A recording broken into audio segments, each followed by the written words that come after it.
Hey, I've been reviewing linear algebra lately, and I wanted to dive deeper into some of the concepts. Can we start with vectors and matrices? Absolutely. Vectors and matrices are the foundation of linear algebra. Let's start with vectors. A vector is an object that has both magnitude and direction, and it can be represented in n-dimensional space. How do you usually think about vectors? I think of vectors as arrows in space, but I know they can also be represented as columns or rows in a matrix. Speaking of matrices, why is matrix multiplication not commutative? Sedge. That always trips me up. Great question. Matrix multiplication isn't commutative because the order in which you multiply matrices affects the result. For example, if you multiply matrix A by matrix B, the result isn't the same as multiplying B by A. This is because the dot products involved in the multiplication depend on the order of rows and columns. Does that make sense? Yes, that helps. What about the determinant of a matrix? I know it's important, but I'm not entirely sure why. The determinant is a scalar value that gives us a lot of information about the matrix. For instance, if the determinant is 0, the matrix is singular, meaning it doesn't have an inverse. If the determinant is non-zero, the matrix is invertible. It also tells us about the volume scaling factor of the linear transformation represented by the matrix. Have you worked with determinants in practical applications? Not much, but I've heard they're used in solving systems of linear equations. Speaking of which, what's the difference between consistent and inconsistent systems? A consistent system has at least one solution, while an inconsistent system has no solution. For example, if you have two parallel lines in a 2D plane, they'll never intersect, so the system is inconsistent. On the other hand, if the lines intersect at a point, the system is consistent. Does that align with your understanding? Yes, that's clear. What about dependent and independent systems? How do those fit in? A dependent system has infinitely many solutions, usually because the equations describe the same line or plane. An independent system has exactly one unique solution. For example, if two equations represent the same line, the system is dependent. If they intersect at a single point, it's independent. Have you encountered systems like these in your studies? Yes, but I'm still getting comfortable with identifying them. Let's switch gears a bit. What's the significance of eigenvalues and eigenvectors? Eigenvalues and eigenvectors are incredibly important. Eigenvalues are scalars that tell us how much the eigenvector is scaled during a linear transformation. Eigenvectors are the non-zero vectors that only scale, don't change direction, when the transformation is applied. They're used in many applications, like stability analysis, quantum mechanics, and even Google's PageRank algorithm. Do you see why they're so powerful? Yes, that's fascinating. I've also heard about diagonalization. What's the purpose of diagonalizing a matrix? Diagonalization simplifies many calculations. If a matrix can be diagonalized, it means you can express it as a product of its eigenvectors and eigenvalues. This makes it easier to compute powers of the matrix or solve differential equations. Not all matrices are diagonalizable, though only those with a full set of linearly independent eigenvectors. Have you tried diagonalizing a matrix before? Not yet, but I'd like to try. What about the rank of a matrix? How is that determined? The rank of a matrix is the maximum number of linearly independent rows or columns. You can find it by performing row reduction to get the matrix into row echelon form and then counting the non-zero rows. The rank tells us about the dimension of the column space and row space, which are crucial for understanding the solutions to linear systems. Does that help clarify the concept? Yes, that's much clearer. What's the relationship between the rank and the null space of a matrix? The rank nullity theorem connects them. It states that the rank of a matrix plus the nullity, the dimension of the null space, equals the number of columns in the matrix. Essentially, it tells us how much information is lost when the matrix is applied. For example, if the nullity is high, many vectors map to 0, meaning the matrix isn't very informative. Does that make sense? Yes, that's a great way to think about it. Let's talk about linear transformations. How do they relate to matrices? Linear transformations are functions that map vectors to other vectors while preserving vector addition and scalar multiplication. Every linear transformation can be represented by a matrix, and vice versa. The matrix essentially encodes the transformation's action on the basis vectors. For example, rotation, scaling, and shearing are all linear transformations that can be represented by matrices. Have you worked with specific transformations? I've worked with rotation matrices, but I'm still getting comfortable with others.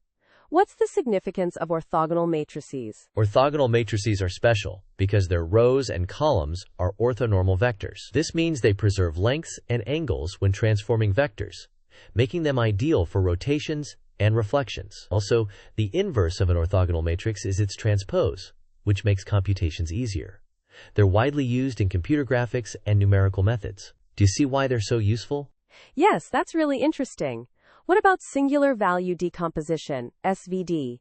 I've heard it's powerful but don't fully understand it. SVD is a way to factorize a matrix into three simpler matrices: U, sigma, and V. U and V are orthogonal matrices, and sigma is a diagonal matrix of singular values. SVD is incredibly powerful because it reveals the underlying structure of the matrix and is used in applications like data compression, noise reduction, and principal component analysis, PCA. Have you seen SVD in action? Not yet, but I'd like to explore it further. Let's talk about applications. How is linear algebra used in real-world problems? Linear algebra is everywhere. In computer graphics, it's used for transformations and rendering. In machine learning, it's the backbone of algorithms like PCA and neural networks. In engineering, it's used for solving systems of equations in circuit analysis and structural modeling. Even in economics, it's used for input-output models. The applications are endless. Do you have a specific field you're interested in? I'm particularly interested in machine learning. How does linear algebra play a role there? In machine learning, linear algebra is essential.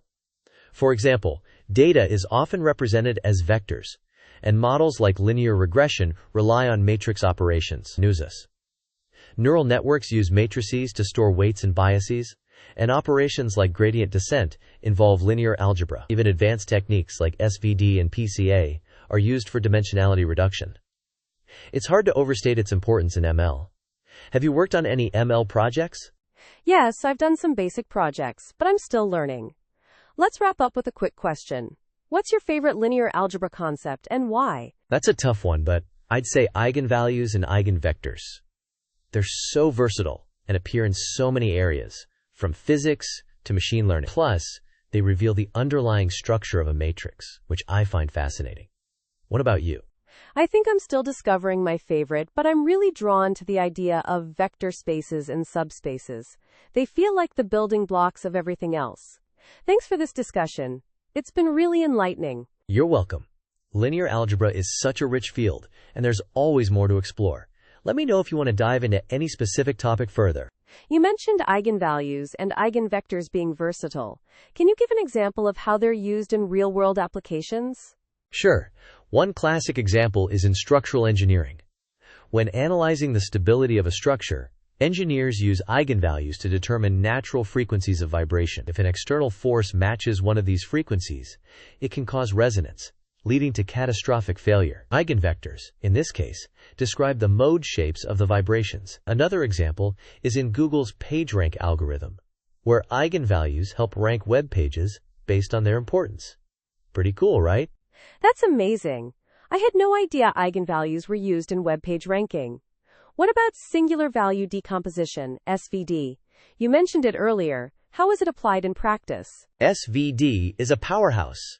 In data science, it's used for dimensionality reduction. For example, in image compression, SVD can reduce the size of an image by keeping only the most significant singular values and discarding the smaller ones. This retains most of the image's quality while saving storage space. It's also used in natural language processing, NLP, for latent semantic analysis, which helps uncover relationships between words and documents. Have you worked with large datasets before? Not extensively, but I'm curious about how SVD handles noise in data. Does it help with that? Absolutely. SVD is great for noise reduction. By keeping only the largest singular values, you effectively filter out the noise, which is often represented by the smaller singular values. This is particularly useful in signal processing, where you might have noisy audio or video data. It's like separating the important information from the unimportant noise. Do you see how powerful this is? Yes, that's incredible. Let's switch to another topic. What's the deal with positive definite matrices? I've heard the term but don't fully understand it. Positive definite matrices are special because they have all positive eigenvalues. They often arise in optimization problems, like in quadratic forms where you want to minimize a function. For example, in machine learning, the Hessian matrix, which contains second-order partial derivatives, is often positive definite for convex functions. This ensures that the optimization problem has a unique minimum. They're also used in statistics, like in covariance matrices. Does that clarify things? Yes, that helps. What about the Gram-Schmidt process? I've heard it's used for orthogonalization, but I'm not sure how it works. The Gram-Schmidt process is a method for turning a set of linearly independent vectors into an orthogonal set. It works by iteratively subtracting the projection of each vector onto the previously orthogonalized vectors. This ensures that the resulting vectors are orthogonal, perpendicular to each other. It's widely used in numerical linear algebra and in algorithms like QR decomposition. Have you ever needed to orthogonalize vectors? Not yet, but I can see how it would be useful. What's QR decomposition, and how does it relate to Gram-Schmidt? QR decomposition breaks a matrix into two components: Q, an orthogonal matrix, and R, an upper triangular matrix. The Gram-Schmidt process is one way to compute Q. QR decomposition is used for solving linear systems, least squares problems, and eigenvalue computations. It's numerically stable, which makes it a favorite in algorithms. Do you work with numerical methods? A bit, but I'm still learning. Let's talk about least squares. What's the intuition behind it? Least squares is a method for finding the best fitting line, or hyperplane, to a set of data points. It minimizes the sum of the squared differences between the observed values and the values predicted by the model. This is particularly useful when you have more equations than unknowns, leading to an overdetermined system. It's widely used in regression analysis, machine learning, and even GPS signal processing. Have you used least squares in any projects? Yes, in a simple linear regression project. But I'm curious, how does linear algebra come into play here? Linear algebra is at the heart of least squares. The problem can be framed as solving the equation AX equals B, where A is the matrix of input data, X is the vector of coefficients, and B is the vector of outputs. Since the system is overdetermined, we use the normal equations A X equals AB to find the best fit solution. This involves matrix multiplications, inversions, and sometimes QR decomposition. It's a beautiful application of linear algebra. Do you see how it all ties together? Yes, that's really insightful. What about the LU decomposition? How does that fit into solving linear systems? LU decomposition is another powerful tool.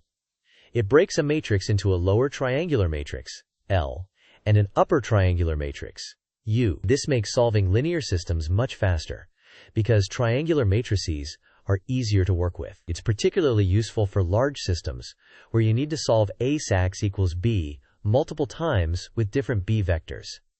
Have you used LU decomposition before? Not yet, but I'd like to try. What's the difference between LU decomposition and Gaussian elimination? Gaussian elimination is the process of transforming a matrix into row echelon form, which is essentially the U in LU decomposition. LU decomposition goes a step further by also storing the elimination steps in the L matrix. This makes it more efficient for repeated computations. Gaussian elimination is great for one-off solutions, but LU decomposition is better for systems where you need to solve for multiple right-hand sides. Does that make sense? Yes, that's clear. Let's talk about vector spaces. What's the significance of a basis? A basis is a set of linearly independent vectors that span the entire vector space. It's like the building blocks of the space. Every vector in the space can be uniquely expressed as a linear combination of the basis vectors. The number of basis vectors is the dimension of the space. Bases are crucial because they allow us to simplify problems and work in coordinates. Have you worked with different bases before? A little, but I'm still getting comfortable with the concept.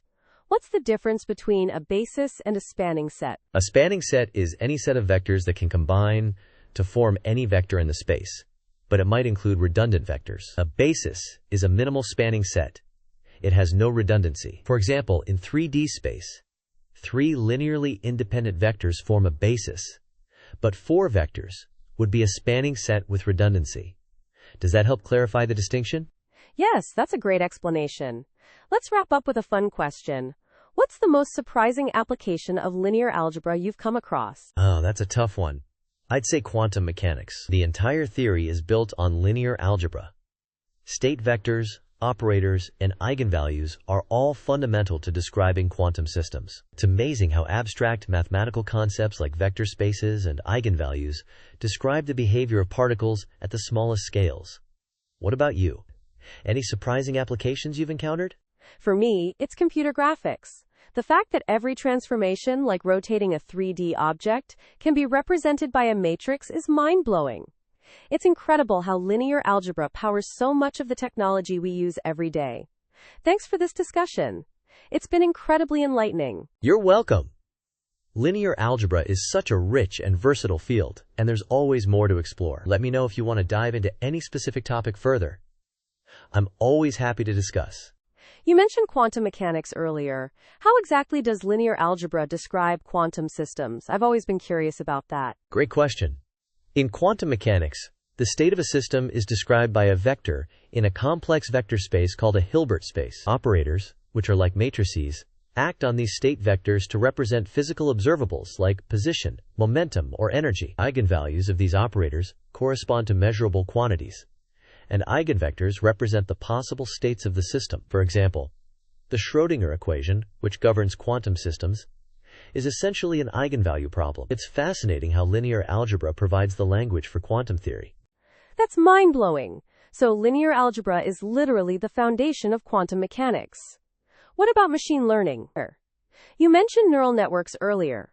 How does linear algebra play a role there? Neural networks are built on linear algebra. Each layer of a neural network can be represented as a matrix multiplication, followed by a nonlinear activation function. The weights of the network are stored in matrices, and training involves operations like matrix multiplication, transposition, and gradient computation, even backpropagation. The algorithm used to train neural networks relies heavily on linear algebra. Without it, modern AI wouldn't exist. That's incredible.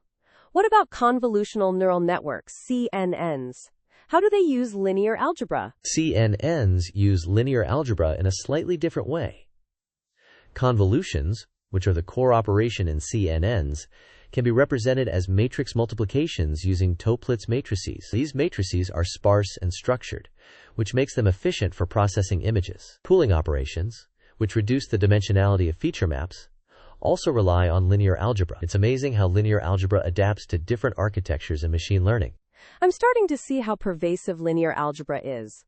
What about optimization? How does it fit into the picture? Optimization is deeply tied to linear algebra.